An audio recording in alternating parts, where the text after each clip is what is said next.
মূল্যবান তামার তার চুরির সময় হাতে নাতে আটক করা হয়েছে দুই যুবককে। দীর্ঘদিন ধরে মহকুমা বিভিন্ন মোবাইল টাওয়ার থেকে গুরুত্বপূর্ণ সরঞ্জাম চুরির অভিযোগের মধ্যেই এই ঘটনায় চাঞ্চল্য ছড়িয়েছে এলাকায়। গোটা তেলিয়ামুড়া মহকুমা জুড়ে দীর্ঘদিন ধরে এই টেলিকম টাওয়ারগুলিকে নিশানা করে সক্রিয় রয়েছে চোর চক্র। বিভিন্ন মোবাইল টাওয়ার থেকে মূল্যবান তামার তার ও অন্যান্য গুরুত্বপূর্ণ সরঞ্জাম চুরি হয়ে যাওয়ায় উদ্বেগে পড়েছে টেলিকম সংস্থাগুলি। চুরির ঘটনা রুখতে জিও ও এয়ারটেল সংস্থার উদ্যোগে বিভিন্ন টেলিকম সাইটে রাত্রিকালীন প্রহরার ব্যবস্থা করা হয়েছে। শনিবার গভীর রাতে দুষ্কি খামারবাড়ি এলাকায় অবস্থিত একটি এয়ারটেল টাওয়ারে প্রহরারত কর্মীরা সন্দেহজনক গতিবিধি লক্ষ্য করেন। কর্মীরা দেখতে পান দুজন জনজাতি যুবক টাওয়ারের উপর উঠে মূল্যবান তার কাটার চেষ্টা করছে। সঙ্গে সঙ্গে তাদের আটক করা হয় এবং জিজ্ঞাসাবাদ করা হলে অভিযোগ ওঠে টাওয়ারের মূল্যবান তামার তার ও অন্যান্য সামগ্রী চুরি করার উদ্দেশ্যেই তারা সেখানে এসেছিলেন। পরে আটককৃত দুই যুবককে তেলিয়ামুড়া থানার পুলিশের হাতে তুলে দেওয়া হয়। টেলিকম সংস্থার কর্মীদের পক্ষ থেকে জানানো হয়েছে, অভিযুক্তদের বিরুদ্ধে থানায় লিখিত অভিযোগ দায়ের করা হয়েছে। এই ঘটনাকে কেন্দ্র করে এলাকায় ব্যাপক চাঞ্চল্যের সৃষ্টি হয়েছে। পুলিশ পুরো ঘটনা তদন্ত শুরু করেছে।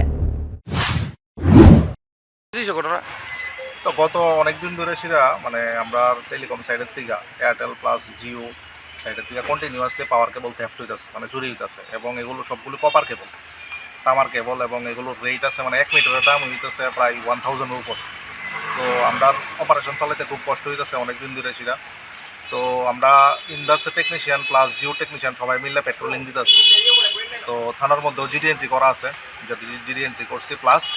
তো পেট্রোলিং দিতে গিয়ে সেটা গতকালকে রাত্রে জিওর একটা সাইডের মধ্যে দুইজন ট্রাইবেল, তারা আমরা জানি না আননোন, তারা উপরে ওইটা কেবল কাটতে উঠছে, ঠিক আছে। তো কেবল কাটতে উঠছে পরে তারপরে জিও টেকনিশিয়ান দুজন ওইখানে পেট্রোলিং দিতে আসলো। আমরা 4 জন তেলিয়ামুড়ার দিকে আসলাম। তো আমরা ফোন করছে, তারপরে আমরা গেছি, গিয়ে আমরা 6 জন আসলাম টেকনিশিয়ান টোটাল। 6 জনে মিললে সেটা তা চোরগুলোরে আমরা ঘেরাও দিছি, ঘেরাও দিয়ে ধরছি ধরে সেটা। তারপরে তেলিয়ামুড়া পিএসএ ফোন করছি, পিএসএর গাড়ি গেছে। তখন মোটামুটি 2টা-2:30 বাজে রাত্র। তারপর গিয়া সেটা পিএসএর তারারে হ্যান্ড ওভার করে দিছি আর কি। তারপরে কজনরা আটক করে দিয়েছেন? 2 জন আছে টোটাল, 2 জন ট্রাইবেল। এবং আমরা তার নামে কেস করব, তার স্ট্রিক অ্যাকশন হয়। এবং তার একটা গ্রুপ আছে, ঠিক আছে। এই গ্রুপটার মধ্যে তারা 5-6 জন আছে টোটাল, আমরা আইডিয়া আর কি। 5-6 জনের মধ্যে 2 জন তো কালকে ধরা পড়ছে। আরও যে বাকি যে গ্রুপটা আছে, এবং তারা কই বিক্রি করে কেবলগুলো নিয়ে এসিরা, ঠিক আছে। এই তারারে ধরছি মেইন হচ্ছে তারা মাস্টার মাইন্ড, যে মাস্টার মাইন্ড আছে তারা ধরলে তারপরে এই চুরিটা বন্ধ হয়ে যায়। কারণ নাইলে নেটওয়ার্ক তো সবার লেগে প্রয়োজনীয়, এসেনশিয়াল সার্ভিস। কারণ 24 আওয়ার 365 দিন 24 ঘন্টা নেটওয়ার্ক লাগে সবাই আজকালকার দিনে। তো আমরা সবাই নেটওয়ার্কে নিয়ে কাজ করি, তো সবাই সাপোর্ট যাতে পাই, তারা যাতে চরম শাস্তি হয়, এই কারণে আমরা এফআইআর করুন তারা 2 জনের নামে, তারা যেন জেল হয়ে আসে। যাদের আটক করছেন তাদের নাম? তাদের নামটা এখনো পাইছি না, তারা পুলিশের কাছে আছে নামটা। আর এমনিতে আমরা 2 জন ট্রাইবেল থ্যাফট পাইছি, কট করা হয়েছে সাইডের থেকে, এটা আমরা অ্যাপ্লিকেশন লিখছি আর। রিপোর্ট সংবাদ প্রতীক্ষা।